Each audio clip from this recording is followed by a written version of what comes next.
is about. Hi, good afternoon, everybody. First of all, thanks for the opportunity. I really appreciate this, and thanks for being, listening to us. Because I know we are in between you and lunch, which is a difficult thing to be in. So still, thank you very much for being patient enough.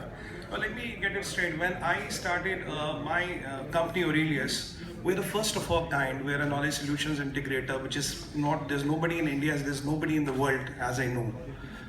We have delivered programs on more than 1,000 unique technologies. Today we have more than 5,000 up on the Carder.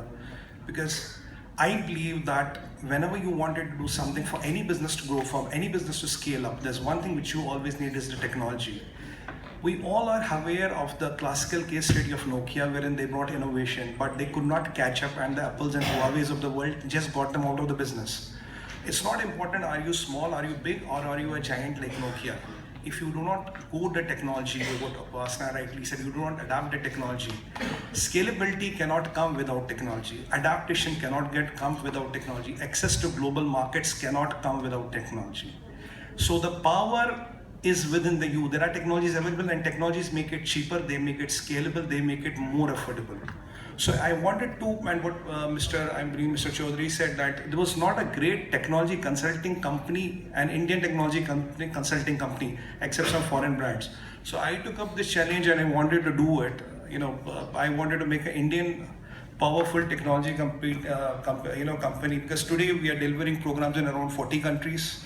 We have more than 200 top of the line corporate customers, named from World Bank to TCSs of the world to Ace Ventures and Wipros. Anybody you name, from up to the Indian Army, up to the L&T and all, everybody we have done. So that is what we think. When we started it, the biggest challenge what I faced was the acceptability of the concept. Because imagine a situation, I am entering my customer TCS, which is the biggest IT company in the world, 352,000 engineers, top of the line brains, IIT, IIMs, everybody is there, and they are the gurus of the industry. Now I am entering the campus, it has 60,000 people in the building. They're all brilliant, top of the line. I'm entering with my name card and say, look, I'm Sumit from Aurelius and I'm here to teach you technology. I say, welcome to party, good, come in. The magnanimity of that campus, and you go talk to the biggest IT company and tell them, look, I'm here to teach you technology. That was the biggest challenge. The market acceptability was the biggest challenge of the concept. Because I have done all this my life. I spent around 13 years out of India, 3 years in US, 3 years in Europe, 7 years in Singapore, traveled to more than 60 countries, done all kinds of businesses. So it was not easy, it was not difficult, but that confidence was there. Slowly customers started building, acceptability started coming, and we started growing.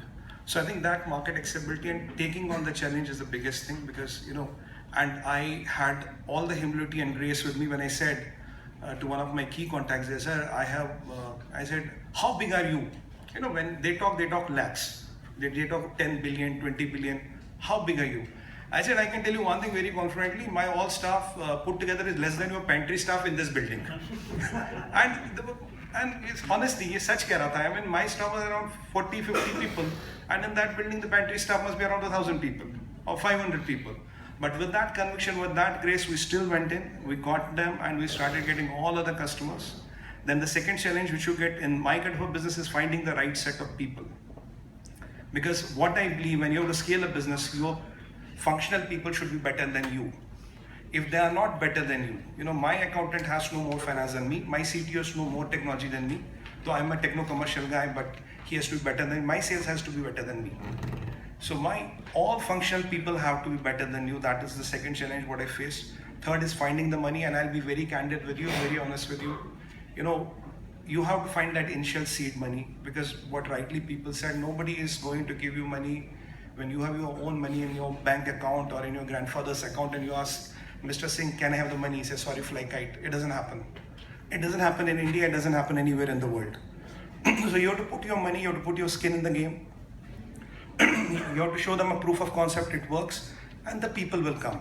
People will come, banks will come, and my only submission here is that still in India, we don't have a lot of options of getting private equity. If I look at the banks and mutual funds together, sir, there are how many? 100, 200 of them, if I put all the names together. But if I look at the private equity market in the world, that is 100 times the size. So the fundamental request of the minister, sir, would have been here, I would make, please make doors of private equity open to India, because their biggest fright is repatriation of money with India, the tax structure of India. They all know the famous Vodafone case. They all get chickened out. If we can have a structure where they can repatriate their money, give them some tax incentives possibly, that can help the thing. Now the question which you will ask me, why, Sumit, why are you so passionate about it? What is the logic? What is the case study? 2 case studies, sir. Time-proven, tested. If you look at US, the first thing you think what makes US is Microsofts of the world, Cisco's of the world, and Lockheed Martins of the world. We all fancy names, right? But if you look at the economical breakup, 20 to 22 trillion dollar economy. Your biggest, if you look at the biggest employer is automobile, which takes around 20 to 22% of the employment. Government is another 10% of the employment. Those corporates, which all we know US for, are only taking 10 to 12% of the people. Now, sir, for all the information, the good 60% of the people, the good 60% or the 18 or 15 to 18 trillion dollars of GDP comes from small businesses. What is small businesses? People like us. A boutique owner, a shopkeeper, a restaurant owner, that make US. That has made US the biggest economy, because you cannot have corporates and all to make the biggest. And entrepreneurship is not a subject matter of people who are sitting on this stage. Everybody has to be an entrepreneur. Even my grandfather has to be an entrepreneur. If he starts watching YouTube, all his interest videos on a YouTube, and subscribe to a few channels, at least that person will start getting money from Google. So there are ways where we all can be entrepreneurs. Though unfortunately, we have a very high population where the dependency of our productive to unproductive population is very high. We have to change that fundamentally. That is point number 1, case study number 1. Case study number 2 is China, sir. We know the second biggest economy is China, but if you go to all the provinces, you go to Guangzhou, every gully, kocha, mohalla, they make toys. You go to Chengdu, everybody makes electronic chips, boat, kuch na kuch banata hai. You go to Nanjing, whatever Nanjing is famous for, they will make. China is not about Beijing and Shanghai. Beijing and Shanghai, only the meetings happen. Good meetings, good spas, you have a dinner for 3 hours, that's all Beijing and Shanghai is all about. But the real thing happens in gully, kocha of all the provinces. And everybody there is an entrepreneur. What somebody rightly said, though they don't get a lot of returns, but they take that entrepreneurship. So the country becomes entrepreneurship. In the last, I would just like to say 2 things. In my humble opinion, you might differ with me, there are 2 things which make a country great. One is euphoria. We have to think India. And second is entrepreneurship. We all have to be entrepreneurs. The biggest case studies are, America and China, which have made it because of this mantra, and we all here are capable of doing it. It's only the way when we start thinking, and let's not look to government for everything. Let's see what can we do. Because when we move, people will come, things will start shaping up. वो एक हिंदी में कहावत है ना साहब, अकेले चलते रहे, लोग मिलते गए, कारवां बनता गया. And that's a fact of life. On that note, I would like not take a lot of your time. Thank you very much for the attention you have given me. Thank you. So thanks, Sumit.